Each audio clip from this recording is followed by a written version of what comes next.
কংগ্রেসের একাধিক আসনে প্রার্থী বদলের দাবিতে বিভিন্ন জায়গায় বিক্ষোভ দেখানো হচ্ছে।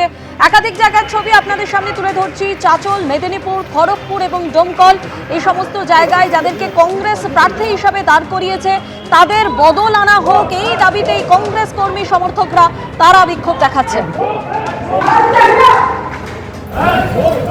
মেদিনীপুরের ছবি আপনারা এই মুহূর্তে দেখছেন, যেখানে তাণ্ডব চালানো হয়, রীতিমতো চেয়ার টেবিল ভাঙচুর করা হয়, বিভিন্ন জিনিসপত্র বাইরে ছুঁড়ে ফেলে দেওয়া হয়।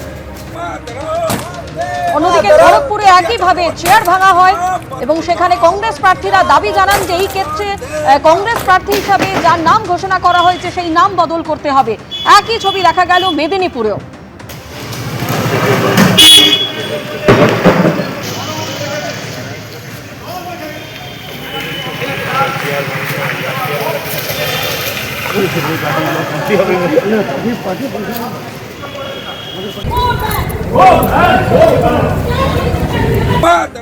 অন্যদিকে খড়গপুরে কিভাবে বিক্ষোভ দেখানো হয়, কংগ্রেস কর্মী সমর্থকরা তারা বিক্ষোভ দেখাতে থাকেন।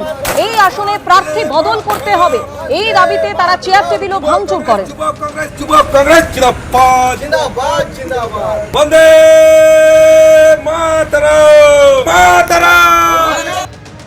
আর অন্যদিকে মালদার চাচলে, যেখানে কংগ্রেসের প্রার্থী অসন্তোষের ছবি, ক্ষোভে নিজেদেরই পার্টি অফিসে চেয়ার টেবিল যেমন একদিকে ভাঙচুর করা হয় এবং অন্যদিকে আগুন জ্বালিয়ে একেবারে দলীয় কার্যালয়ের সামনে টায়ার জ্বালিয়ে বিক্ষোভ দেখান কংগ্রেস কর্মী সমর্থকরা।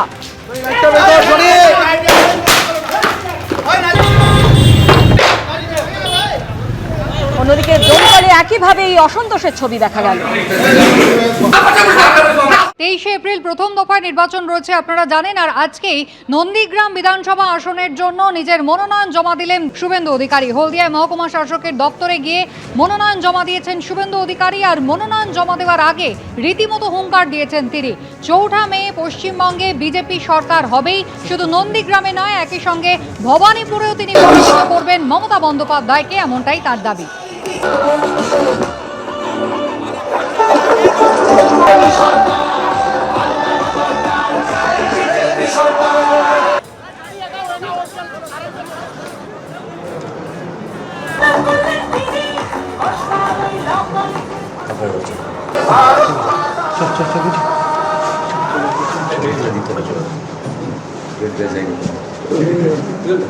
চলো চলো চলো, চলো